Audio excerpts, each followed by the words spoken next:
आसान भाषा में बात करते हैं। आसान भाषा में बात यह है कि इंडिया ने चीन के खिलाफ वोट नहीं किया। अब आपके दिमाग में फिर सवाल आएगा, एल ये तो चीन के सामने भी खड़े नहीं हो पाते हैं, या फिर क्या चीन के साथ हमारी कोई इंटरनल सेटिंग हो गई है क्या, या फिर क्या इंडिया और चीन के रिश्ते अच्छे हो रहे हैं क्या, या फिर भारत अमेरिका को कुछ बुरा दिखाना चाहता है क्या। तमाम दिमाग में टाइटल ले आइए, लेकिन इंडिया कभी भी यूएनएचआरसी में आए हुए वोटिंग्स में समर्थन में किसी भी प्रस्ताव के वोट नहीं दिया है। ये मानकर चलिएगा।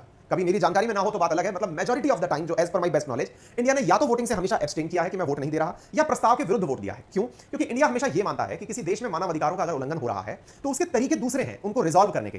कभी एक पक्ष मजबूत नहीं हो सकता, दूसरे पक्ष को भी साथ साथ लेकर आगे चलना होगा। यानी केवल ये कह देना कि प्रताड़नाएं इसलिए हो रही हैं, या फिर अगर मैं श्रीलंका के केस की बात करूं तो इंडिया का हमेशा से श्रीलंका के खिलाफ भी जब मानव अधिकारों का मामला प्रस्ताव के रूप में लाया जाता है, और लाया गया था कल, उसमें भी इंडिया ने वोट नहीं दिया। क्योंकि इंडिया का मानना है कि अगर हमने श्रीलंका के खिलाफ कोई भी एक्शन किया तो अल्टीमेटली वहां रह रहे जो लोग हैं उनके ऊपर भी तो इसका नकारात्मक असर जाएगा। क्योंकि श्रीलंका के अंदर और ज्यादा स्ट्रिक्ट मतलब वो आएंगे, सैंक्शंस आएंगे, तो उनका ट्रिकल डाउन इफेक्ट होगा और वो उन लोगों पर भी असर पड़ेगा। किसी को डंडे की चोट पर आप मानव अधिकारों के लिए मना नहीं सकते, उन्हें आपस में एक दूसरे के नजदीक लाकर ऐसे प्रयास किए जाएं जिससे कि वो लोग एक साथ रहना की कोशिश करें। खैर, हम फिर से आते हैं। आसान भाषा में चल रहा था, लेकिन मैंने और उसको क्लिस्ट कर दिया। आसान तो ये था कि भारत ने चीन के खिलाफ वोट नहीं दिया। मायना ये निकला कि इंडिया ने वोट नहीं दिया, या फिर ये कहिए कि भारत ने ना तो प्रस्ताव के पक्ष में वोट दिया ना विपक्ष में वोट दिया और कहा मैं वोट नहीं दे रहा। मैंने जैसा आपसे कहा, इंडिया का वोट ना देना और वोट के खिलाफ वोट देना, इसके पीछे का हमेशा से कारण स्पष्ट रहा है। क्योंकि इंडिया नहीं मानता कि किसी घर की बात को बाहर ले जाकर के डिस्कस किया जाए, और इसके पीछे बहुत बड़ा वजह है क्योंकि इंडिया बहुत ज्यादा डाइवर्सिटी वाला देश है। इतनी सारी विविधताएं हमारे देश में है, हमारे यहाँ हर मजहब का लोग यहाँ रहता है, हमारे यहाँ बहुत सारे लोग तरह तरह के वर्ग यहाँ रहते हैं। ऐसी स्थिति में हर दिन कोई ना कोई अगर चीज होने लगी तो वो यूएन के लोग तो एकदम बेरोजगार ही बैठे हुए हैं, वो हमारे मुद्दों को तो हर दिन अपने यहाँ पर बिठाकर डिस्कस करने लगेंगे। तो इंडिया हमेशा ये कहता है कि जब मामला आंतरिक है तो आंतरिक रूप से ही सुलझना चाहिए, और अगर नहीं है तो आप 1 to 1 सामने वाले से बात करके सुलझाइए। ऐसे मुद्दों पर इंडिया स्टैंड नहीं लेता है। मैंने इंडिया की तरफ से आप लोगों के सामने बातें रखी हैं।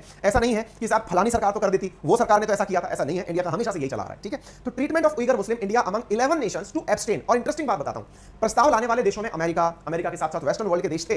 प्रस्ताव में वोट ना देने वालों में यूक्रेन भी शामिल था। जो यूक्रेन पूरी तरह से पैम्पर्ड बाय अमेरिका है, वो भी वोटिंग में एब्सटेन कर गया कि नहीं, हम चाइना के खिलाफ वोट नहीं देंगे, क्योंकि उसकी अपनी